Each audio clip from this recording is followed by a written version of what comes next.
Start. ਔਰਤਾਂ ਦੀ ਨਾ ਬਰਾਬਰੀ ਸਾਡੇ ਦੇਸ਼ ਦਾ ਮੁੱਖ ਮਸਲਾ ਹੈ। ਡੰਡੀ ਸੰਸਾਰ ਆਰਥਿਕ ਫੋਰਮ ਵੱਲੋਂ ਜਾਰੀ ਵਿਸ਼ਵ ਲਿੰਗ ਨਾ ਬਰਾਬਰੀ ਰਿਪੋਰਟ ਮੁਤਾਬਕ ਭਾਰਤ ਨਾ ਬਰਾਬਰੀ ਵਿੱਚ 28 ਦਰਜੇ ਹੇਠਾਂ ਚਲਾ ਗਿਆ ਹੈ ਅਤੇ ਦੁਨੀਆ ਦੇ ਨਾ ਬਰਾਬਰੀ ਵਾਲੇ ਦੇਸ਼ਾਂ ਵਿੱਚ ਪਹਿਲੀ ਕਤਾਰ ਵਿੱਚ ਸ਼ੁਮਾਰ ਹੋ ਗਿਆ ਹੈ। ਡੰਡੀ ਭਾਰਤ ਦਾ 156 ਦੇਸ਼ਾਂ ਵਿੱਚੋਂ 140ਵਾਂ ਸਥਾਨ ਹੈ। ਡੰਡੀ ਦੱਖਣੀ ਏਸ਼ੀਆ ਵਿੱਚ ਅਫਗਾਨਿਸਤਾਨ ਅਤੇ ਪਾਕਿਸਤਾਨ ਤੋਂ ਪਿੱਛੋਂ ਇਸ ਦਾ ਤੀਸਰਾ ਨੰਬਰ ਹੈ। ਡੰਡੀ ਇਸ ਖਿੱਤੇ ਵਿੱਚ ਬੰਗਲਾਦੇਸ਼ ਨਾ ਬਰਾਬਰੀ ਘਟਾਉਣ ਵਿੱਚ ਮੋਹਰੀ ਦੇਸ਼ ਸਾਬਤ ਹੋਇਆ ਹੈ। ਡੰਡੀ ਸਾਲ 2020 ਦੀ ਲਿੰਗਕ ਨਾ ਬਰਾਬਰੀ ਦੀ ਰਿਪੋਰਟ ਵਿੱਚ ਭਾਰਤ ਦਾ ਨੰਬਰ 153 ਦੇਸ਼ਾਂ ਵਿੱਚੋਂ 112ਵਾਂ ਸੀ। ਡੰਡੀ ਨਾ ਬਰਾਬਰੀ ਨੂੰ ਪਰਖਣ ਦੇ 4 ਮਾਪਦੰਡ ਬਣਾਏ ਗਏ ਹਨ। ਔਰਤਾਂ ਦੀ ਆਰਥਿਕ ਹਿੱਸੇਦਾਰੀ ਅਤੇ ਆਰਥਿਕ ਗਤੀਵਿਧੀਆਂ ਵਿੱਚ ਮਿਲਣ ਵਾਲੇ ਮੌਕੇ, ਵਿੱਦਿਆ ਪ੍ਰਾਪਤੀ, ਸਿਹਤ ਅਤੇ ਬਚਾਅ, ਸਿਆਸੀ ਸ਼ਕਤੀਕਰਨ ਅਤੇ ਲਿੰਗਕ ਨਾ ਬਰਾਬਰੀ ਘਟਾਉਣ ਦੇ ਵਿਕਾਸ ਦੀ ਗਤੀ। ਡੰਡੀ ਭਾਰਾ ਭਾਰਤ ਦੇ ਗ੍ਰਾਫ ਦੇ ਹੇਠਾਂ ਵੱਲ ਜਾਣ ਦਾ ਪਹਿਲਾ ਕਾਰਨ ਸਿਆਸੀ ਖੇਤਰ ਵਿੱਚ ਔਰਤਾਂ ਦੀ ਘਟ ਰਹੀ ਹਿੱਸੇਦਾਰੀ ਨੂੰ ਮੰਨਿਆ ਗਿਆ ਹੈ। ਡੰਡੀ ਸਾਲ 2019 ਵਿੱਚ ਮੰਤਰੀ ਮੰਡਲ ਵਿੱਚ ਔਰਤਾਂ ਦੀ ਗਿਣਤੀ 23.1% ਸੀ, ਜੋ 2021 ਵਿੱਚ ਘਟ ਕੇ 9.1% ਰਹਿ ਗਈ ਹੈ। ਡੰਡੀ ਸੰਸਦ ਵਿੱਚ ਵੀ ਲੰਮੇ ਸਮੇਂ ਤੋਂ ਸਥਿਰਤਾ ਵਾਲੇ ਹਾਲਾਤ ਹਨ, ਭਾਵ ਔਰਤਾਂ ਦੀ ਗਿਣਤੀ 14.4% ਤੋਂ ਨਹੀਂ ਵਧੀ। ਡੰਡੀ ਔਰਤ ਕਿਰਤੀਆਂ 'ਚ ਵੱਧ ਰਹੀ ਬੇਰੁਜ਼ਗਾਰੀ ਅਤੇ ਮਰਦਾਂ ਦੇ ਬਰਾਬਰ ਕਮਾਈ ਨਾ ਹੋਣਾ ਵੀ ਇੱਕ ਵੱਡਾ ਕਾਰਨ ਹੈ। ਡੰਡੀ ਰਿਪੋਰਟ ਅਨੁਸਾਰ ਮਰਦਾਂ ਨਾਲੋਂ ਔਰਤਾਂ ਦੀ ਕਮਾਈ ਔਸਤਨ 5ਵਾਂ ਹਿੱਸਾ ਹੈ। ਡੰਡੀ ਵਿੱਦਿਅਕ ਖੇਤਰ ਵਿੱਚ ਵੀ ਔਰਤਾਂ ਮਰਦਾਂ ਤੋਂ ਪਿੱਛੇ ਹਨ। ਡੰਡੀ ਪਰਿਵਾਰਾਂ ਵਿੱਚ ਕੁੜੀਆਂ ਦੇ ਜੰਮਣ ਨੂੰ ਸ਼ੁਭ ਨਾ ਮੰਨਣਾ ਨਾ ਬਰਾਬਰੀ ਦੀ ਭਾਵਨਾ ਵਧਾਉਂਦਾ ਹੈ। ਡੰਡੀ ਜਨਮ ਤੋਂ ਪਹਿਲਾਂ ਟੈਸਟ ਕਰਵਾ ਕੇ ਗਰਭ ਵਿੱਚ ਧੀ ਹੋਣ ਤੇ ਗਰਭਪਾਤ ਕਰਵਾਉਣ ਦੀਆਂ ਘਟਨਾਵਾਂ ਵੀ ਸ਼ਰਮਨਾਕ ਹਨ।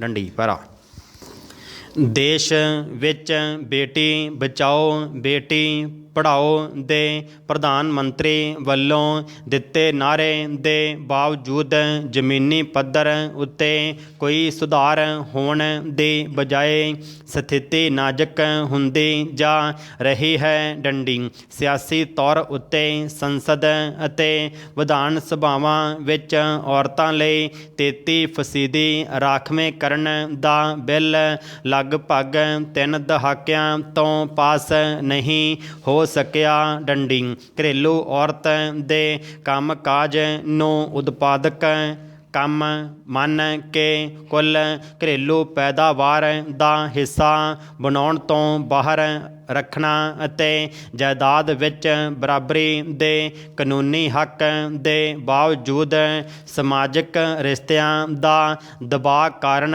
ਹੱਕ ਨਾ ਮਿਲਣਾ ਨਾ ਬਰਾਬਰੀ ਕਾਇਮ ਰੱਖਣ ਵਿੱਚ ਸਹਾਈ ਹੋ ਰਿਹਾ ਹੈ। ਡੰਡੀ ਔਰਤ ਨੂੰ ਜਨਮ ਦੇ ਸਮੇਂ ਤੋਂ ਹੀ ਨਾ ਬਰਾਬਰ ਸਮਝਣਾ ਬੁਨਿਆਦੀ ਤੌਰ 'ਤੇ ਅਮਾਨਵੀ ਨਜ਼ਰੀਆ ਹੈ। ਡੰਡੀ ਅਜਿਹੇ ਰੁਝਾਨਾਂ ਦਾ ਸਾਹਮਣਾ ਕਰਨ ਲਈ ਸਮਾਜਿਕ, ਸਿਆਸੀ, ਆਰਥਿਕ ਅਤੇ ਸੱਭਿਆਚਾਰਕ ਪੱਧਰ ਉੱਤੇ ਚੇਤਨ ਉਪਰਾਲੇ ਕਰਨ ਦੀ ਲੋੜ ਹੈ। ਡੰਡੀ ਭਾਰਤੀ ਜਨਤਾ ਪਾਰਟੀ ਦੇਸ਼ ਦੇ ਗ੍ਰਹਿ ਮੰਤਰੀ ਅਤੇ ਸਾਬਕਾ ਪ੍ਰਧਾਨ ਅਮਿਤ ਸ਼ਾਹ ਨੂੰ ਸਿਰਫ ਸਿਖਰਲੇ ਦਰਜੇ ਦਾ ਸਟਾਰ ਪ੍ਰਚਾਰਕ ਹੀ ਨਹੀਂ ਮੰਨਦੀ ਹੈ, ਸਗੋਂ ਭਾਜਪਾ ਦੇ ਜਥੇਬੰਦਕ ਬਣਤਰ ਵਿੱਚ ਵੀ ਉਸ ਦਾ ਅਸਰ ਡੂੰਘਾ ਹੈ। ਡੰਡੀ 2014 ਦੀਆਂ ਲੋਕ ਸਭਾ ਚੋਣਾਂ ਵਿੱਚ ਉਸਨੇ ਉੱਤਰ ਪ੍ਰਦੇਸ਼ ਵਿੱਚ ਭਾਜਪਾ ਨੂੰ ਵੱਡੀ ਗਿਣਤੀ ਵਿੱਚ ਸੀਟਾਂ ਜਿਤਾ ਕੇ ਚੋਣਾਂ ਲਈ ਸਹੀ ਉਮੀਦਵਾਰ ਚੁਣਨ ਦੀ ਆਪਣੀ ਸਮਰੱਥਾ ਅਤੇ ਜਥੇਬੰਦਕ ਯੋਗਤਾ ਦਾ ਲੋਹਾ ਮਨਵਾਇਆ। ਡੰਡੀ ਉਹਨਾਂ ਚੋਣਾਂ ਤੋਂ ਬਾਅਦ ਹੀ ਉਸ ਦਾ ਪਾਰਟੀ ਪ੍ਰਧਾਨ ਬਣਨਾ ਅਤੇ ਭਾਜਪਾ ਵਿੱਚ ਪ੍ਰਧਾਨ ਮੰਤਰੀ ਨਰਿੰਦਰ ਮੋਦੀ ਤੋਂ ਬਾਅਦ ਸਭ ਤੋਂ ਵੱਧ ਤਾਕਤਵਰ ਸ਼ਖਸ ਬਣਨਾ ਨਿਸ਼ਚਿਤ ਹੋਇਆ। ਡੰਡੀ ਮੋਦੀ ਅਤੇ ਸ਼ਾਹ ਦੀ ਜੋੜੀ ਨੇ ਭਾਜਪਾ ਨੂੰ ਕਈ ਸੂਬਿਆਂ ਵਿੱਚ ਜਿੱਤ ਦਿਵਾਈ ਅਤੇ 2019 ਦੀਆਂ ਲੋਕ ਸਭਾ ਚੋਣਾਂ ਵਿੱਚ ਭਾਜਪਾ ਨੇ 303 ਸੀਟਾਂ ਜਿੱਤ ਕੇ ਲੋਕ ਸਭਾ ਵਿੱਚ ਆਪਣਾ ਦਬਦਬਾ ਕਾਇਮ ਕੀਤਾ। ਡੰਡੀ ਇਹਨਾਂ ਚੋਣਾਂ ਤੋਂ ਪਹਿਲਾਂ ਅਮਿਤ ਸ਼ਾਹ ਨੇ 282 ਤੋਂ ਵੱਧ ਸੀਟਾਂ ਜਿੱਤਣ ਦਾ ਦਾਅਵਾ ਕੀਤਾ ਸੀ। ਡੰਡੀ ਹੁਣ ਅਮਿਤ ਸ਼ਾਹ ਨੇ ਪੱਛਮੀ ਬੰਗਾਲ ਦੀਆਂ ਵਿਧਾਨ ਸਭਾ ਚੋਣਾਂ ਦੇ ਪਹਿਲੇ ਦੌਰਾਂ ਵਿੱਚ ਵੱਡੀ ਗਿਣਤੀ ਵਿੱਚ ਸੀਟਾਂ ਜਿੱਤਣ ਦੇ ਦਾਅਵੇ ਕੀਤੇ ਹਨ। ਡੰਡੀ ਉਹਦੇ ਦਾਅਵਿਆਂ ਅਨੁਸਾਰ ਭਾਜਪਾ ਇਹਨਾਂ ਦੌਰਾਂ ਵਿੱਚ 80% ਤੋਂ ਜ਼ਿਆਦਾ ਸੀਟਾਂ ਜਿੱਤੇਗੀ। ਡੰਡੀ ਲੋਕਾਂ ਦਾ ਅਨੁਮਾਨ ਹੈ ਕਿ ਜੇਕਰ ਭਾਜਪਾ ਪੱਛਮੀ ਬੰਗਾਲ ਦੀਆਂ ਚੋਣਾਂ ਜਿੱਤਦੀ ਹੈ ਤਾਂ ਉਹ ਲੋਕਾਂ ਸਾਹਮਣੇ ਇਹ ਤਰਕ ਪੇਸ਼ ਕਰੇਗੀ ਕਿ ਉਸ ਦੀਆਂ ਅਪਣਾਈਆਂ ਨੀਤੀਆਂ, ਜਿਨ੍ਹਾਂ ਵਿੱਚ ਖੇਤੀ ਕਾਨੂੰਨ ਅਤੇ 4 ਕਿਰਤ ਕੋਡ ਬਣਾਉਣਾ ਸ਼ਾਮਲ ਹਨ, ਸਹੀ ਹਨ ਅਤੇ ਲੋਕ ਉਹਨਾਂ ਨੂੰ ਸਵੀਕਾਰ ਕਰਦੇ ਹਨ। ਡੰਡੀ ਵਿਰੋਧੀ ਪਾਰਟੀਆਂ ਅਤੇ ਕੁਝ ਸਿਆਸੀ ਮਾਹਿਰਾਂ ਦਾ ਕਹਿਣਾ ਹੈ ਕਿ ਅਮਿਤ ਸ਼ਾਹ ਦੇ ਦਾਅਵੇ ਵੋਟਰਾਂ ਨੂੰ ਪ੍ਰਭਾਵਿਤ ਕਰਨ ਦੀ ਸੋਚੀ ਸਮਝੀ ਨੀਤੀ ਹੈ, ਜਿਸ ਰਾਹੀਂ ਵੋਟਰਾਂ ਨੂੰ ਇਹ ਦੱਸਣ ਦੀ ਕੋਸ਼ਿਸ਼ ਕੀਤੀ ਜਾ ਰਹੀ ਹੈ ਕਿ ਆਉਣ ਵਾਲੇ ਦੌਰਾਂ ਵਿੱਚ ਭਾਜਪਾ ਨੂੰ ਵੋਟਾਂ ਪਾਉਣ ਵਿੱਚ ਹੀ ਉਹਨਾਂ ਦਾ ਭਲਾ ਹੈ। ਡੰਡੀ ਭਰਾ ਕੁਝ ਹੋਰ ਮਾਹਿਰਾਂ ਅਨੁਸਾਰ ਅਮਿਤ ਸ਼ਾਹ ਦੇ ਦਾਅਵੇ ਹਮੇਸ਼ਾ ਸਹੀ ਸਾਬਤ ਨਹੀਂ ਹੋਏ। ਡੰਡੀ ਇਹਨਾਂ ਵਿੱਚ ਸਭ ਤੋਂ ਵੱਡੀ ਮਿਸਾਲ 2019 ਵਿੱਚ ਹੋਈ ਝਾਰਖੰਡ ਵਿਧਾਨ ਸਭਾ ਚੋਣਾਂ ਦੀ ਹੈ, ਜਿਸ ਵਿੱਚ ਉਸ ਨੇ ਦਾਅਵਾ ਕੀਤਾ ਸੀ ਕਿ ਭਾਜਪਾ 81 ਸੀਟਾਂ ਵਿੱਚੋਂ 65 'ਤੇ ਜਿੱਤ ਪ੍ਰਾਪਤ ਕਰੇਗੀ, ਪਰ ਚੋਣਾਂ ਵਿੱਚ ਭਾਜਪਾ ਨੂੰ ਸਿਰਫ 15 ਸੀਟਾਂ ਮਿਲੀਆਂ। ਡੰਡੀ ਇਸ ਤਰ੍ਹਾਂ 2019 ਵਿੱਚ ਹੋਈਆਂ ਹਰਿਆਣਾ ਦੀਆਂ ਵਿਧਾਨ ਸਭਾ ਚੋਣਾਂ ਦੇ ਵੱਡੀ ਜਿੱਤ ਦਾ ਦਾਅਵਾ ਕੀਤਾ ਗਿਆ, ਪਰ ਭਾਜਪਾ ਨੂੰ ਪੂਰਨ ਬਹੁਮਤ ਵੀ ਪ੍ਰਾਪਤ ਨਾ ਹੋਇਆ। ਡੰਡੀ 2020 ਦੇ ਸ਼ੁਰੂ ਵਿੱਚ ਅਮਿਤ ਸ਼ਾਹ ਨੇ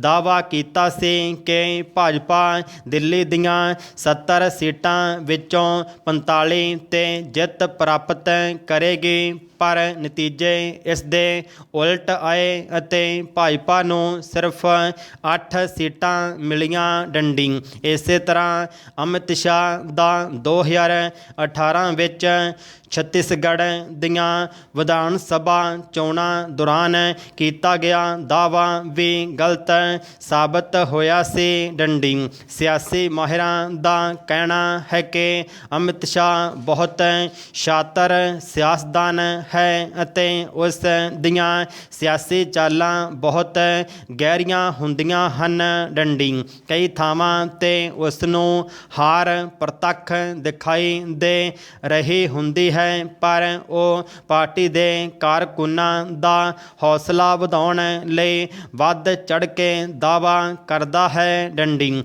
ਪਾਰਟੀ ਦੇ ਕਾਰਕੁਨ ਅਤੇ ਆਮ ਲੋਕ ਉਸ ਦੇ ਦਾਅਵਿਆਂ 'ਤੇ ਯਕੀਨ ਕਰਦੇ ਹਨ ਕਿਉਂਕਿ ਮੋਦੀ ਸ਼ਾਹ ਜੋੜੀ ਦੀ ਅਗਵਾਈ ਵਿੱਚ ਭਾਜਪਾ ਨੇ ਵੱਡੀਆਂ ਜਿੱਤਾਂ ਜਿੱਤੀਆਂ ਹਨ ਡੰਡੀ। ਪੱਛਮੀ ਬੰਗਾਲ ਦੇ ਹਾਲਾਤ ਬਹੁਤ ਜਟਲ ਹਨ ਅਤੇ ਭਾਜਪਾ ਅਤੇ ਤ੍ਰਿਣਮੂਲ ਕਾਂਗਰਸ ਵਿਚਕਾਰ ਕਾਂਟੇ ਦੀ ਟੱਕਰ ਹੈ ਡੰਡੀ। ਚੋਣ ਪ੍ਰਚਾਰ ਦੇ ਸ਼ੁਰੂ ਹੋਣ ਸਮੇਂ ਭਾਵੇਂ ਇਹ ਕਿਹਾ ਜਾ ਰਿਹਾ ਸੀ ਕਿ ਤ੍ਰਿਣਮੂਲ ਕਾਂਗਰਸ ਜਿੱਤ ਪ੍ਰਾਪਤ ਕਰੇਗੀ, ਪਰ ਭਾਜਪਾ ਨੇ ਇਹਨਾਂ ਚੋਣਾਂ ਵਿੱਚ ਪੂਰੀ ਤਾਕਤ ਲਗਾ ਦਿੱਤੀ ਹੈ ਡੰਡੀ। ਉਸ ਨੂੰ ਯਕੀਨ ਹੈ ਕਿ ਉਹ ਤ੍ਰਿਪੁਰਾ ਵਾਂਗ ਪੱਛਮੀ ਬੰਗਾਲ ਵਿੱਚ ਵੀ ਜਿੱਤ ਦਰਜ ਕਰੇਗੀ ਡੰਡੀ। ਅਮਿਤ ਸ਼ਾਹ ਦੇ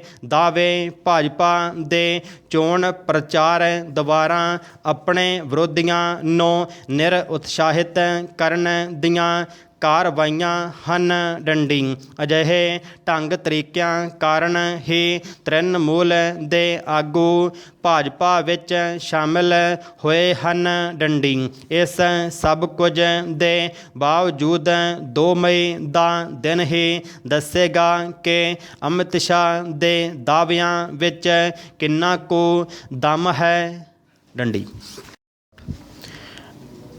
ਬੰਗਲਾਦੇਸ਼ ਨੇ ਬਰਾਮਦਾਂ ਨੂੰ ਹੁਲਾਰਾ ਦੇਣ, ਆਰਥਿਕ ਵਿਕਾਸ ਤੇਜ਼ ਕਰਨ ਅਤੇ ਆਪਣੇ ਮਾਨਵੀ ਵਿਕਾਸ ਸੂਚਕਾਂ ਵਿੱਚ ਸੁਧਾਰ ਲਿਆਉਣ ਵਿੱਚ ਵੱਡੀਆਂ ਪੁਲਾਂਘਾਂ ਭਰੀਆਂ ਹਨ, ਜਦਕਿ ਪਾਕਿਸਤਾਨ ਦੇ ਮਾਮਲੇ ਵਿੱਚ ਅਜਿਹਾ ਨਹੀਂ ਕਿਹਾ ਜਾ ਸਕਦਾ ਡੰਡੀ। ਮਾਨਵੀ ਵਿਕਾਸ ਦੇ ਸਾਰੇ ਸੂਚਕਾਂ ਦੇ ਮਾਮਲੇ ਵਿੱਚ ਪਾਕਿਸਤਾਨ ਬੰਗਲਾਦੇਸ਼ ਤੋਂ ਕਾਫੀ ਪਿੱਛੇ ਹੈ ਡੰਡੀ। ਪਾਕਿਸਤਾਨ ਨੇ ਜਮਾਤ-ਏ-ਇਸਲਾਮੀ ਅਤੇ ਹਿਫਾਜ਼ਤ-ਏ-ਇਸਲਾਮ ਜਿਹੇ ਕੱਟੜਪੰਥੀ ਇਸਲਾਮੀ ਗਰੁੱਪਾਂ ਨਾਲ ਸਬੰਧਾਂ ਜ਼ਰੀਏ ਬੰਗਲਾਦੇਸ਼ ਅੰਦਰ ਤਣਾਅ ਵਧਾਉਣ ਤੋਂ ਇਲਾਵਾ ਬੰਗਲਾਦੇਸ਼ ਨਾਲ ਦੁਵੱਲੇ ਜਾਂ ਖੇਤਰੀ ਪੱਧਰ 'ਤੇ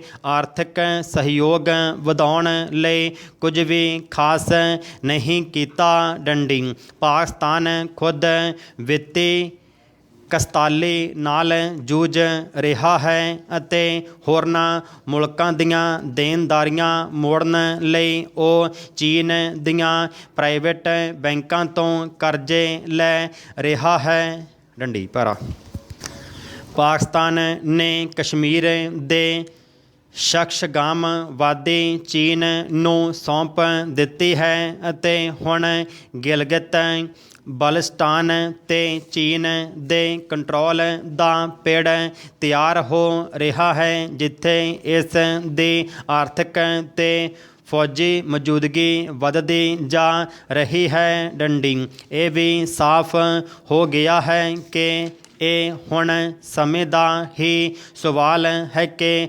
ਬਲੋਚਿਸਤਾਨ ਵਿੱਚ ਬਣਾਈ ਗਈ ਗਦਾਵਰ ਬੰਦਰਗਾਹ 'ਤੇ ਚੀਨ ਦਾ ਕੰਟਰੋਲ ਕਦੋਂ ਹੁੰਦਾ ਹੈ ਡੰਡੀ। ਸ਼੍ਰੀਲੰਕਾ ਦੇ ਹੰਬਨਟੋਟਾ ਬੰਦਰਗਾਹ 'ਤੇ ਕਬਜ਼ਾ ਕਰਨ ਤੋਂ ਬਾਅਦ ਪੇਈਚਿੰਗ ਦੀਆਂ ਅਜਿਹੀਆਂ ਕਬਜ਼ਾਊ ਕਾਰਵਾਈਆਂ ਉਜਾਗਰ ਹੋ ਰਹੀਆਂ ਹਨ ਡੰਡੀ। ਇਸ ਤੋਂ ਇਲਾਵਾ ਪਾਕਿਸਤਾਨ ਨੇ ਚੀਨ ਤੋਂ 4 ਚੀਨੀ ਜੰਗੀ ਜਹਾਜ਼ ਅਤੇ 8 ਪਣਡੁੱਬੀਆਂ ਖਰੀਦਣ ਦੇ ਸਮਝੌਤੇ ਕੀਤੇ ਹਨ ਤੇ ਇਸ ਪੇਸ਼ਕਦਮੀ ਨਾਲ ਇਸ ਦਾ ਬਾਹਰੀ ਕਰਜ਼ ਵਧਣ ਵਾਲਾ ਹੀ ਹੈ ਡੰਡੀ। ਇਹਨਾਂ ਘਟਨਾਕ੍ਰਮਾਂ ਦੌਰਾਨ ਹੀ ਭਾਰਤ ਅਤੇ ਪਾਕਿਸਤਾਨ ਦੇ ਮਿਲਟਰੀ ਆਪਰੇਸ਼ਨਾਂ ਬਾਰੇ ਡਾਇਰੈਕਟਰ ਜਨਰਲਾਂ DGMOs ਵੱਲੋਂ ਲੰਘੇ 25 ਫਰਵਰੀ ਨੂੰ ਅਣਕਿਆਸਿਆ ਐਲਾਨ ਸਾਹਮਣੇ ਆਇਆ ਹੈ ਡੰਡੀ। ਜੰਮੂ ਕਸ਼ਮੀਰ ਵਿੱਚ ਅਸਲ ਕੰਟਰੋਲ ਰੇਖਾ 'ਤੇ ਜਦੋਂ ਗੋਲੀਬੰਦੀ ਦੀਆਂ ਖਿਲਾਫ ਵਰਜੀ ਦੀਆਂ ਵਾਰਦਾਤਾਂ ਚੱਲ ਰਹੀਆਂ ਸਨ ਤਦ ਇਹ ਐਲਾਨ ਕੀਤਾ ਗਿਆ ਡੰਡੀ। ਭਾਰਤ ਅਤੇ ਪਾਕਿਸਤਾਨ ਨੇ ਅਸਲ ਕੰਟਰੋਲ ਰੇਖਾ 'ਤੇ ਗੋਲੀਬੰਦੀ ਲਈ ਸਾਰੇ ਸਮਝੌਤਿਆਂ ਦੀਆਂ ਧਾਰਾਵਾਂ ਦਾ ਪਾਲਣ ਕਰਕੇ ਇੱਕ ਦੂਜੇ ਦੇ ਸਰੋਕਾਰਾਂ ਨੂੰ ਮੁਖਾਬਤ ਹੋਣ ਦੀ ਇੱਛਾ ਪ੍ਰਗਟਾਈ ਹੈ ਡੰਡੀ। ਇਹ ਨਤੀਜਾ ਅਕਸ ਕਰਨਾ ਕੁੱਥਾ ਨਹੀਂ ਹੋਵੇਗਾ ਕਿ ਪਰਦੇ ਦੇ ਪਿੱਛੇ ਚੱਲ ਰਹੀਆਂ ਵਾਰਤਾਵਾਂ ਸਦਕਾ ਹੀ ਇਸ ਸਵਾਗਤਯੋਗ ਫੈਸਲੇ ਦਾ ਰਾਹ ਪੱਧਰਾ ਹੋ ਸਕਿਆ ਹੈ ਡੰਡੀ। ਪਾਕਿਸਤਾਨ ਦੇ ਥਲ ਸੈਨਾ ਮੁਖੀ ਜਨਰਲ ਬਾਜਵਾ ਲੰਘੀ 16 ਮਾਰਚ ਨੂੰ ਇੱਕ ਕਦਮ ਹੋਰ ਅੱਗੇ ਚਲੇ ਗਏ ਡੰਡੀ। ਉਹਨਾਂ ਆਖਿਆ ਕਿ ਅਤੀਤ ਨੂੰ ਦਫਨ ਕਰਨ ਅਤੇ ਅੱਗੇ ਵਧਣ ਦਾ ਸਮਾਂ ਆ ਗਿਆ ਹੈ ਡੰਡੀ। ਕੋਈ ਹੈਰਾਨੀ ਨਹੀਂ ਹੋਣੀ ਚਾਹੀਦੀ ਕਿ ਉਹਨਾਂ ਦੇ ਬਿਆਨ ਨਾਲ ਕੁਝ ਅਜਿਹੀਆਂ ਸ਼ਰਤਾਂ ਦਾ ਵੀ ਜ਼ਿਕਰ ਹੋਇਆ ਹੈ ਜਿਵੇਂ ਕਿ ਭਾਰਤ ਨੂੰ ਖਾਸ ਕਰ ਭਾਰਤੀ ਕਬਜ਼ੇ ਹੇਠਲੇ ਕਸ਼ਮੀਰ ਵਿੱਚ ਸਾਜ਼ਗਾਰ ਹਾਲਾਤ ਕਾਇਮ ਕਰਨੇ ਪੈਣਗੇ ਡੰਡੀ। ਇਸ ਦੇ ਨਾਲ ਹੀ ਅੰਦਾਜ਼ਨ ਬਲੈਕਮੇਲ ਦਾ ਪੁਰਾਣਾ ਮੰਤਰ ਵੀ ਦੁਹਰਾਇਆ ਗਿਆ ਹੈ ਕਿ ਦੋਵਾਂ ਮੁਲਕਾਂ ਕੋਲ ਪਰਮਾਣੂ ਹਥਿਆਰ ਮੌਜੂਦ ਹਨ ਡੰਡੀ। ਜਨਰਲ ਬਾਜਵਾ ਨੇ ਕਾਫੀ ਸੰਜਮ ਦਾ ਮੁਜ਼ਾਹਰਾ ਕੀਤਾ ਹੈ ਜਦਕਿ ਇਮਰਾਨ ਖਾਨ ਨੇ ਭਾਰਤ ਦਾ ਜ਼ਿਕਰ ਕਰਦਿਆਂ ਜ਼ਿਆਦਾ ਕੂਟਨੀਤਿਕ ਭਾਸ਼ਾ ਦਾ ਇਸਤੇਮਾਲ ਨਹੀਂ ਕੀਤਾ ਡੰਡੀ। ਭਾਰਤ ਬਾਰੇ ਜਨਰਲ ਬਾਜਵਾ ਦਾ ਬਿਆਨ ਆਪਣੇ ਪੂਰਬਵਰਤੀ ਜਨਰਲ ਰਹੀਲ ਸ਼ਰੀਫ ਦੀਆਂ ਟਿੱਪਣੀਆਂ ਨਾਲੋਂ ਜ਼ਿਆਦਾ ਸੁਲਝਿਆ ਹੋਇਆ ਸੀ ਡੰਡੀ। ਇਹ ਕੋਈ ਨਵਾਂ ਪਹਿਲੂ ਵੀ ਨਹੀਂ ਹੈ ਡੰਡੀ। ਜਨਰਲ ਮੁਸ਼ਰਫ ਸ਼ੁਰੂ 'ਚੋਂ ਬਹੁਤ ਜ਼ਿਆਦਾ ਜੰਗਬਾਜ਼ੀ ਦੀਆਂ ਗੱਲਾਂ ਕਰਦੇ ਸਨ, ਫਿਰ ਕਾਰਗਿਲ 'ਚ ਫੌਜ ਦੇ ਨਾਕਾਮ ਆਪਰੇਸ਼ਨ ਤੋਂ ਸਬਕ ਸਿੱਖਿਆ ਡੰਡੀ। 2003 'ਚ ਸਰਹੱਦ ਪਾਰ ਦਹਿਸ਼ਤਗਰਦੀ ਖਤਮ ਹੋ ਗਈ ਅਤੇ ਜੰਮੂ ਕਸ਼ਮੀਰ ਮੁੱਦੇ ਨੂੰ ਸੁਲਝਾਉਣ ਲਈ ਇੱਕ ਚੌਖਟੇ ਬਾਰੇ ਸਹਿਮਤੀ ਬਣ ਗਈ ਸੀ ਡੰਡੀ। ਜਨਰਲ ਮੁਸ਼ਰਫ ਨੇ ਜਿਨ੍ਹਾਂ ਗੱਲਾਂ 'ਤੇ ਸਹਿਮਤੀ ਬਣਾਈ ਉਹਨਾਂ ਵੱਲੋਂ ਚੁਣੇ ਜਨਰਲ ਕਿਆਨੀ ਨੇ ਹੀ ਅਪਣਾਉਣ ਤੋਂ ਮਨ੍ਹਾ ਕਰ ਦਿੱਤਾ ਡੰਡੀ। ਮੁੰਬਈ ਵਿੱਚ ਲਸ਼ਕਰ-ਏ-ਤੋਇਬਾ ਵੱਲੋਂ ਕੀਤੇ 26/11 ਦੇ ਦਹਿਸ਼ਤਗਰਦ ਹਮਲੇ ਲਈ ਜਨਰਲ ਕਿਆਨੀ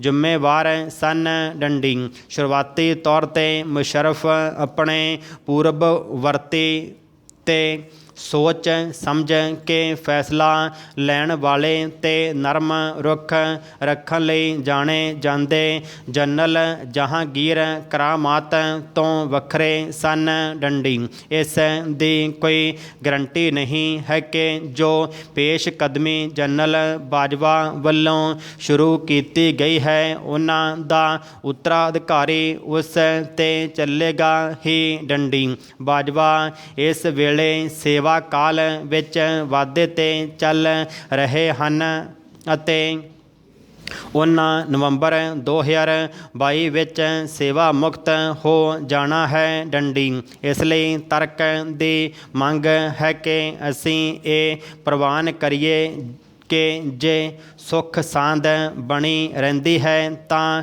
ਵਾਜਬ ਹੱਦ ਤੱਕ ਸਾਡੀ ਯਕੀਨ ਦਹਾਨੀ ਹੋ ਸਕੇਗੀ ਕਿ ਸਾਵਧਾਨੀ ਪੂਰਵਕ ਤੇ ਵਡੇਰੇ ਰੂਪ ਵਿੱਚ ਪਰਦੇ ਦੇ ਪਿੱਛੇ ਘੜਿਆ ਗੱਲਬਾਤ ਦਾ ਅਮਲ ਸਾਹਮਣੇ ਆ ਸਕੇਗਾ। ਡੰਡੀ ਪੈਰਾ ਸਿਰਫ ਬੇਸਬਰੀ ਤੋਂ ਕੰਮ ਲੈਣ ਵਾਲੇ ਪ੍ਰਧਾਨ ਮੰਤਰੀ ਇਮਰਾਨ ਖਾਨ ਹੀ ਹਨ ਜੋ ਰੰਗ ਵਿੱਚ ਭੰਗ ਦਾ ਕੰਮ ਕਰ ਸਕਦੇ ਹਨ। ਡੰਡੀ ਆਸ ਹੈ ਕਿ ਪਾਕਿਸਤਾਨ ਸਮਝ ਜਾਵੇਗਾ ਕਿ ਭਾਰਤ ਗੱਲਬਾਤ ਦੇ ਅਮਲ ਜਾਂ ਜੰਮੂ ਕਸ਼ਮੀਰ ਬਾਰੇ ਇਸਲਾਮਾਬਾਦ ਦੀਆਂ ਮੰਗਾਂ ਦੀ ਪੂਰਤੀ ਲਈ ਕੋਈ ਕਦਮ ਨਹੀਂ ਉਠਾਵੇਗਾ। ਡੰਡੀ ਜੰਮੂ ਕਸ਼ਮੀਰ 'ਚ ਸੰਵਿਧਾਨਕ ਸੋਧਾਂ ਨੂੰ ਅਗਾਂਹ ਲਿਜਾਣ ਦਾ ਸਮੁੱਚਾ ਅਮਲ ਭਾਰਤ ਵੱਲੋਂ ਤੈਅ ਕੀਤਾ ਜਾਵੇਗਾ ਤੇ ਇਸ ਦੀ ਗਤੀ ਵੀ ਇਸ ਦੀ ਸਰਕਾਰ ਤੇ ਲੋਕਾਂ ਵੱਲੋਂ ਨਿਰਧਾਰਤ ਕੀਤੀ ਜਾਵੇਗੀ। ਡੰਡੀ ਆਸ ਹੈ ਕਿ ਪਾਕਿਸਤਾਨ ਨਾਲ ਸੰਬੰਧ ਵਪਾਰ ਯਾਤਰਾ ਰਾਹਦਾਰੀ ਅਤੇ ਸੈਰ ਸਪਾਟੇ 'ਤੇ ਕੇਂਦਰਿਤ ਹੋਣਗੇ। ਡੰਡੀ ਜੰਮੂ ਕਸ਼ਮੀਰ ਬਾਰੇ ਗੱਲਬਾਤ ਵਾਹ ਲੱਗਦੀ ਪਰਦੇ ਦੇ ਪਿੱਛੇ ਰਹਿ ਕੇ ਗੱਲਬਾਤ ਕਰਨ ਵਾਲਿਆਂ 'ਤੇ ਛੱਡ ਦਿੱਤੀ ਜਾਵੇ। ਡੰਡੀ ਭਾਰਤ ਨੂੰ ਕੁਆਡ ਅਮਲ 'ਤੇ ਅਗਾਂਹ ਵਧਣ ਤੋਂ ਇਲਾਵਾ ਆਪਣੀ ਰਣਨੀਤਿਕ ਖੁਦ ਮੁਖਤਿਆਰੀ ਨੂੰ ਮਜ਼ਬੂਤ ਬਣਾਉਣ ਦਾ ਅਮਲ ਜਾਰੀ ਰੱਖਣਾ ਪਵੇਗਾ। ਡੰਡੀ ਇਸ ਨੂੰ ਇੱਕ ਪਾਸੇ ਰੂਸ ਨਾਲ ਆਪਣੇ ਸਬੰਧ ਮਜ਼ਬੂਤ ਰੱਖਣੇ ਪੈਣਗੇ ਜਦਕਿ ਜਾਪਾਨ ਫਰਾਂਸ ਅਤੇ ਬਰਤਾਨੀਆ ਜਿਹੀਆਂ ਅਹਿਮ ਤਾਕਤਾਂ ਨਾਲ ਵੀ ਆਪਣੇ ਸਬੰਧ ਮਜ਼ਬੂਤ ਕਰਨੇ ਪੈਣਗੇ। ਡੰਡੀ ਸ਼੍ਰੀਲੰਕਾ ਬੰਗਲਾਦੇਸ਼ ਭੂਟਾਨ ਨੇਪਾਲ ਅਤੇ ਮਿਆਂਮਾਰ ਜਿਹੇ ਗਵਾਂਢੀ ਮੁਲਕਾਂ ਨੂੰ ਭਾਰਤ ਦੀਆਂ ਰਣਨੀਤਿਕ ਮਜਬੂਰੀਆਂ ਦਾ ਪਤਾ ਚੱਲ ਗਿਆ ਹੈ। ਡੰਡੀ ਉਂਝ ਚੀਨ ਵੱਲੋਂ ਦਰਪੇਸ਼ ਚੁਣੌਤੀਆਂ ਨਾਲ ਸਿੱਝਣ ਲਈ ਵਡੇਰੀ ਇਕਜੁੱਟਤਾ ਵਾਸਤੇ ਆਸੀਆਨ ਵਿੱਚ ਦੋਸਤੀਆਂ ਗੱਢਣ ਦਾ ਕੰਮ ਅਜੇ ਬਾਕੀ ਹੈ। ਡੰਡੀ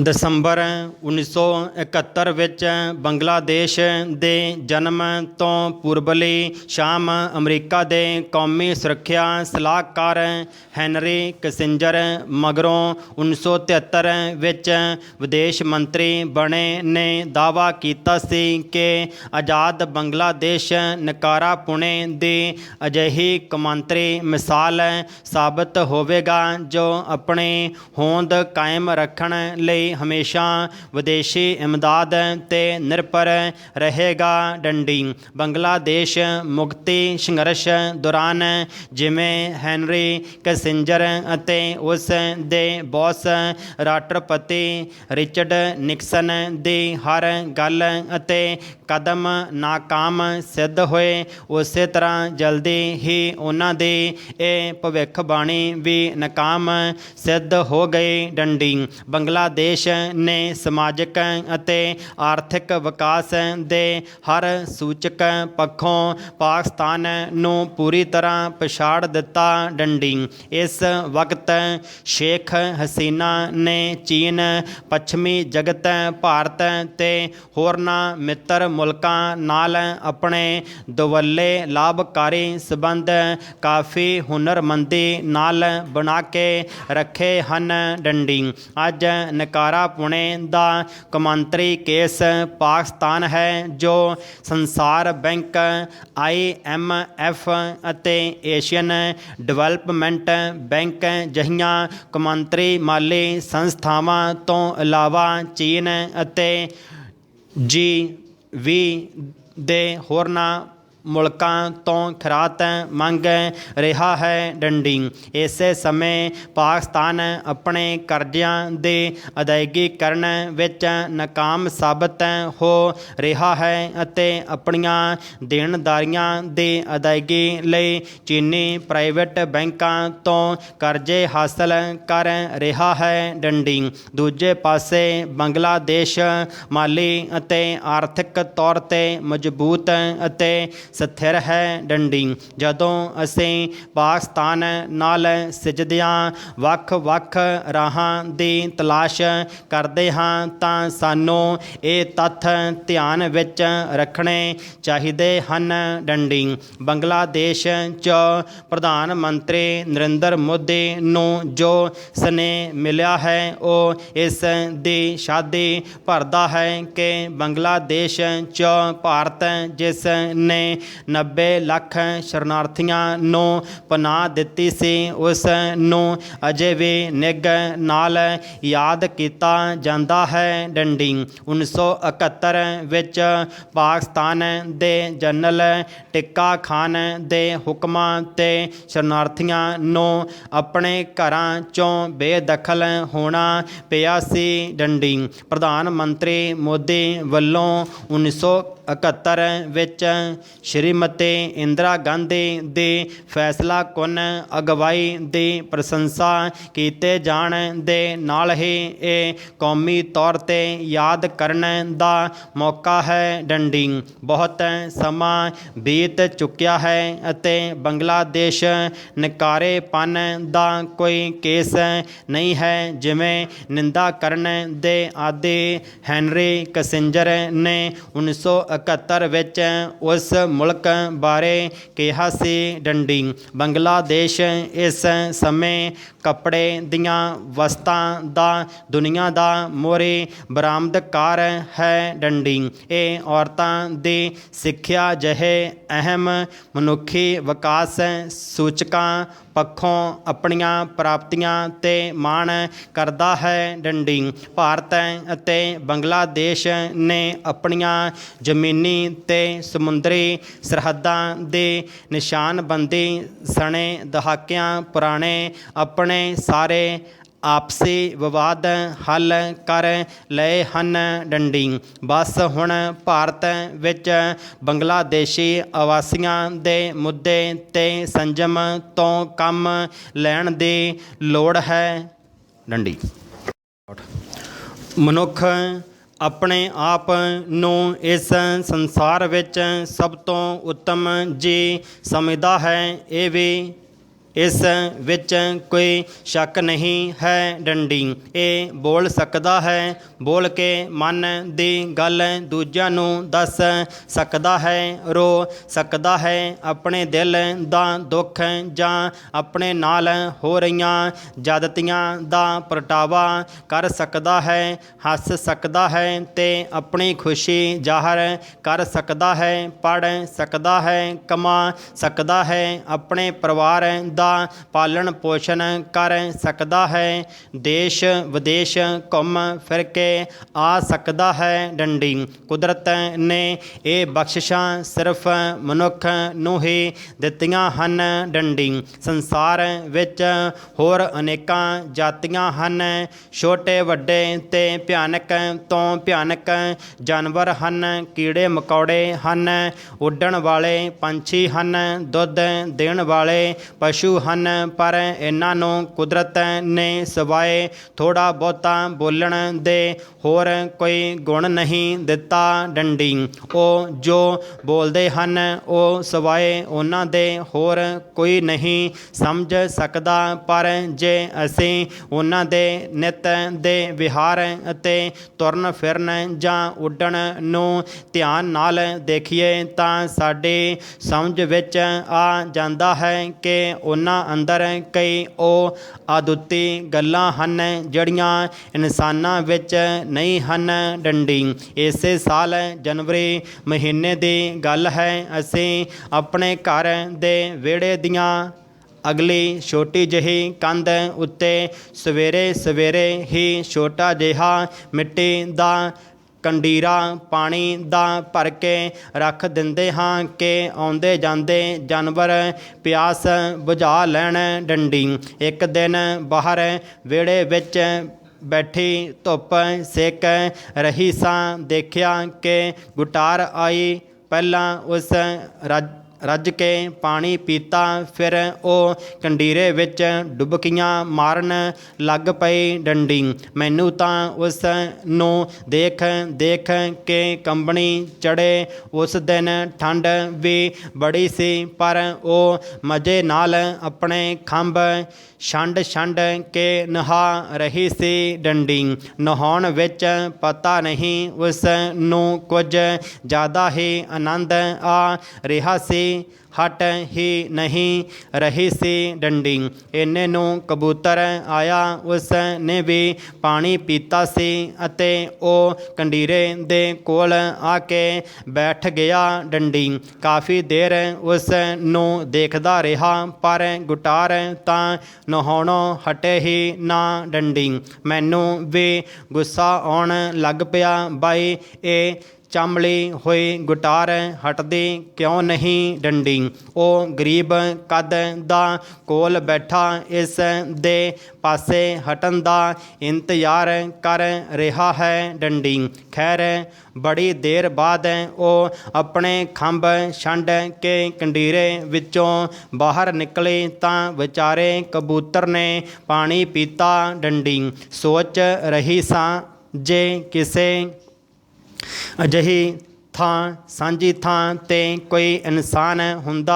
ਤਾਂ ਹੁਣ ਤੱਕ ਕਦੋਂ ਦਾ ਬੋਲ ਬੁਲਾਰਾ ਹੋ ਕੇ ਗੱਲ ਮੁੱਕ ਜਾਣੀ ਸੀ। ਪਰ ਉਹ ਕਬੂਤਰ ਪਤਾ ਨਹੀਂ ਕੀ ਸੋਚ ਕੇ ਚੁੱਪਚਾਪ ਬੈਠਾ ਸਭ ਕੁਝ ਦੇਖਦਾ ਰਿਹਾ। ਹਾਲਾਂਕਿ ਉਹ ਗੁਟਾਰ ਤੋਂ ਦੁੱਗਣੇ ਸਾਈਜ਼ ਵਾਲਾ ਜਾਨਵਰ ਸੀ, ਪਰ ਉਸਨੇ ਆਪਣੀ ਸ਼ਕਤੀ ਦਾ ਦਿਖਾਵਾ ਨਹੀਂ ਕੀਤਾ ਤੇ ਬੜੇ ਸਬਰ ਸੰਤੋਖ ਨਾਲ ਆਪਣੀ ਵਾਰੀ ਦਾ ਇੰਤਜ਼ਾਰ ਕਰਦਾ ਰਿਹਾ ਡੰਡੀ। ਇਹੋ ਜਿਹਾ ਕੁਝ ਦੇਖ ਕੇ ਮਨ ਵਿੱਚ ਇਹੀ ਖਿਆਲ ਆਉਂਦਾ ਹੈ ਕਿ ਅੱਜ ਦੇ ਇਨਸਾਨ ਨਾਲੋਂ ਤਾਂ ਇਹ ਪੰਛੀ ਚੰਗੇ ਹਨ, ਜੋ ਆਪਸੀ ਕਦਰਾਂ ਕੀਮਤਾਂ ਨੂੰ ਜ਼ਿਆਦਾ ਸਮਝਦੇ ਹਨ ਡੰਡੀ। ਉਹ ਭਾਵੇਂ ਬੋਲ ਕੇ ਕੁਝ ਕਹਿ ਨਹੀਂ ਸਕਦੇ, ਪਰ ਆਪਣੀਆਂ ਇਹਨਾਂ ਕਮਾਲ ਦੀਆਂ ਹਰਕਤਾਂ ਨਾਲ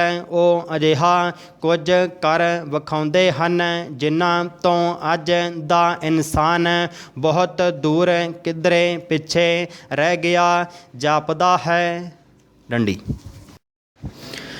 ਅਜਿਹੀ ਹੀ ਇੱਕ ਹੋਰ ਗੱਲ ਜੇਨ ਦੇ ਤਖਤੇ ਉੱਤੇ ਉਗੜ ਆਈ ਹੈ ਡੰਡੀ। ਸਾਡੇ ਕੋਲ ਇੱਕ ਕੁੱਤਾ ਸੀ, ਉਸ ਦਾ ਨਾਂ ਅਸੀਂ ਕੈਪਸਰ ਰੱਖਿਆ ਡੰਡੀ। ਕੁਝ ਦਿਨਾਂ ਦਾ ਹੀ ਸੀ ਜਦੋਂ ਉਹ ਸਾਡੇ ਘਰ ਆਇਆ ਸੀ ਡੰਡੀ। ਬੱਚਿਆਂ ਦੇ ਨਾਲ ਖੇਡਦਾ, ਖਾਂਦਾ ਪੀਂਦਾ ਉਹ ਵੱਡਾ ਹੋ ਰਿਹਾ ਸੀ ਡੰਡੀ। ਜਦੋਂ ਸਾਡੇ ਘਰ ਬੱਚੇ ਨੇ ਜਨਮ ਲਿਆ ਤਾਂ ਉਸ ਨਾਲ ਉਸ ਨੂੰ ਬੜੀ ਈਰਖਾ ਹੋ ਗਈ ਡੰਡੀ। ਜਦੋਂ ਉਹ ਮਾਂ ਦੀ ਗੋਦ ਵਿੱਚ ਲੇਟ ਕੇ ਦੁੱਧ ਪੀਵੇ ਤਾਂ ਉਹ ਵੀ ਨਾਲ ਲੇਟ ਜਾਵੇ ਡੰਡੀ। ਉਸ ਨੂੰ ਝੜਕੀਏ ਤਾਂ ਭੌਂਕੇ ਤੇ ਦੰਦੀਆਂ ਵੱਢੇ ਡੰਡੀ। ਪਿਆਰ ਪੁਚਕਾਰ ਨੇ ਉਸ ਨੂੰ ਇੱਧਰ ਉੱਧਰ ਕਰੀਏ ਤਾਂ ਜੋ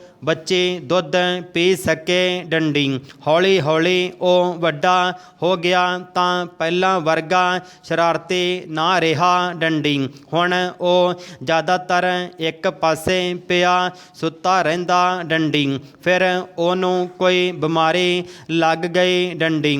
ਡਾਕਟਰ ਨੇ ਕਿਹਾ ਕਿ ਇਸ ਨੂੰ ਜੋੜਾਂ ਦਾ ਦਰਦ ਹੈ ਡੰਡੀ। ਉਹ ਦਰਦ ਦੇ ਮਾਰੇ ਬੇਹਾਲ ਹੋ ਜਾਂਦਾ, ਹਰ ਵੇਲੇ ਚੀਕਦਾ ਰਹਿੰਦਾ ਡੰਡੀ। ਟੀਕਾ ਲੱਗਦਾ ਤਾਂ ਉਸ ਨੂੰ ਕੁਝ ਆਰਾਮ ਆਉਂਦਾ ਡੰਡੀ। ਉੱਠਣ ਤੋਂ ਵੀ ਆਰੀ ਹੋ ਗਿਆ ਡੰਡੀ। ਪਿਛਲੇ ਸਾਲ ਦੀ ਗੱਲ ਹੈ ਡੰਡੀ। ਪੁੱਤਰ, ਬਹੂ ਤੇ ਬੱਚੇ ਕਿਸੇ ਪਾਰਟੀ ਵਿੱਚ ਜਾਂਦੇ। ਫੌਜ ਵਿੱਚ ਅਜਿਹੀਆਂ ਪਾਰਟੀਆਂ ਹੁੰਦੀਆਂ ਰਹਿੰਦੀਆਂ ਤੇ ਮੈਂ ਆਪਣੇ ਕਮਰੇ ਵਿੱਚ ਇਕੱਲੀ ਹੁੰਦੀ ਤਾਂ ਕੈਸਪਰ ਬੜੀ ਔਖ ਨਾਲ ਘਿਸਰ ਘਿਸਰ के कोल आके लेट जांदा डंडी। मैं कहंदी कैस्पर बच्चा तेरे कोलों तुरिया तां जांदा नहीं, तूं क्यों आया। ਉਹ ਭਰੀਆਂ ਅੱਖਾਂ ਨਾਲ ਮੇਰੇ ਵੱਲ ਵੇਖਦਾ ਜਿਵੇਂ ਕੁਝ ਕਹਿਣਾ ਚਾਹੁੰਦਾ ਹੋਵੇ ਤੇ ਫਿਰ ਅੱਖਾਂ ਬੰਦ ਕਰਕੇ ਸਿਰ ਸੁੱਟ ਕੇ ਲੇਟ ਜਾਂਦਾ ਡੰਡੀ। ਉਸ ਨੂੰ ਸ਼ਾਇਦ ਇਹੀ ਲੱਗਦਾ ਕਿ ਏਡੇ ਵੱਡੇ ਘਰ ਵਿੱਚ ਮੈਂ ਬਿਲਕੁਲ ਇਕੱਲੀ ਹਾਂ ਡੰਡੀ। ਜਦੋਂ 2:30 ਵਜੇ ਸਾਰੇ ਜਣੇ ਵਾਪਸ ਆਉਂਦੇ ਤਾਂ ਉਹ ਆਪਣੇ ਸਟੋਰ ਵਿੱਚ ਚਲਾ ਜਾਂਦਾ ਡੰਡੀ। ਫਿਰ ਡਾਕਟਰ ਨੇ ਇੱਕ ਦਿਨ ਕਿਹਾ ਹੁਣ ਇਹ ਬਹੁਤ ਤਕਲੀਫ ਵਿੱਚ ਹੈ, ਦਰਦ ਇਸ ਕੋਲੋਂ ਬਰਦਾਸ਼ਤ ਨਹੀਂ ਹੁੰਦਾ, ਹੁਣ ਬਸ ਇਸ ਨੂੰ ਚਲੇ ਜਾਣਾ ਚਾਹੀਦਾ ਹੈ ਡੰਡੀ। ਇਹ ਸੁਣ ਕੇ ਸਾਡੀਆਂ ਅੱਖਾਂ ਵਿੱਚ ਹੰਝੂ ਆ ਗਏ ਡੰਡੀ। ਛੋਟੇ ਬੱਚੇ ਤਾਂ ਰੋਣ ਹੀ ਲੱਗ ਪਏ ਡੰਡੀ। ਉਸ ਨੂੰ ਵੀ ਸ਼ਾਇਦ ਡਾਕਟਰ ਦੀ ਗੱਲ ਦੀ ਸਮਝ ਆ ਗਈ ਡੰਡੀ। ਉਸ ਦੀਆਂ ਅੱਖਾਂ ਵਿੱਚੋਂ ਵੀ ਹੰਝੂ ਵਗਣ ਲੱਗੇ ਡੰਡੀ। ਅਸੀਂ ਉਸ ਨੂੰ ਘਰ ਲੈ ਆਏ ਡੰਡੀ। 1-2 ਦਿਨ ਖੂਬ ਖਵਾਇਆ ਪਿਆਇਆ, ਮਲ ਮਲ ਕੇ ਸ਼ੈਂਪੂ ਨਾਲ ਨਹਾਇਆ, ਨਵਾਂ ਕੋਟ ਤੇ ਟੋਪੀ ਪਹਿਨਾਈ ਤੇ ਉਸ ਨੂੰ ਡਾਕਟਰ ਕੋਲ ਲੈ ਕੇ ਜਾਣ ਲੱਗੇ ਡੰਡੀ। ਉਹ ਘੜੀ ਮੁੜੀ ਕਦੇ ਕਿਸੇ ਦਾ ਹੱਥ ਫੜ ਕੇ ਮੂੰਹ ਨਾਲ ਚੁੰਮੇ ਚੱਟੇ, ਕਦੇ ਕਿਸੇ ਦਾ। ਅਸੀਂ ਸਾਰੇ ਬੇਵੱਸ ਉਸ ਨੂੰ ਦੇਖਦੇ ਰਹੇ ਡੰਡੀ। ਉਸ ਦੀਆਂ ਅੱਖਾਂ ਵਿੱਚ ਪਾਣੀ ਸੀ ਡੰਡੀ। ਫਿਰ ਉਹਨੇ ਛੋਟੀ ਬੱਚੀ ਜੋ ਉਸ ਦੇ ਹਾਣ ਦੀ ਸੀ ਦੇ ਹੱਥਾਂ ਵਿੱਚ ਆਪਣਾ ਅਗਲਾ ਪੰਜਾ ਰੱਖ ਦਿੱਤਾ ਤੇ ਉਹ ਚਲਾ ਗਿਆ ਡੰਡੀ। ਕੈਸਪਰ ਵਿਦਾ ਹੋ ਗਿਆ, ਪਰ ਉਸ ਦੀ ਵਿਦਾਇਗੀ ਦਾ ਦ੍ਰਿਸ਼ ਅੱਜ ਵੀ ਸਾਡੀਆਂ ਯਾਦਾਂ ਵਿੱਚ ਤਾਜ਼ਾ ਹੈ ਡੰਡੀ। ਕੈਸਪਰ ਦੀਆਂ ਸੂਖਮ ਜਜ਼ਬਾਤੀ ਹਰਕਤਾਂ ਅੱਜ ਦੇ ਮਨੁੱਖ ਵਿੱਚ ਕਿੱਥੇ ਦੇਖਣ ਨੂੰ ਮਿਲਦੀਆਂ ਹਨ ਡੰਡੀ। ਲੱਗਦਾ ਹੈ ਕਿ ਅਜਿਹੇ ਸੂਖਮ ਜਜ਼ਬੇ ਸਿਰਫ ਜਾਨਵਰਾਂ ਵਿੱਚ ਹੀ ਰਹਿ ਗਏ ਹਨ ਡੰਡੀ।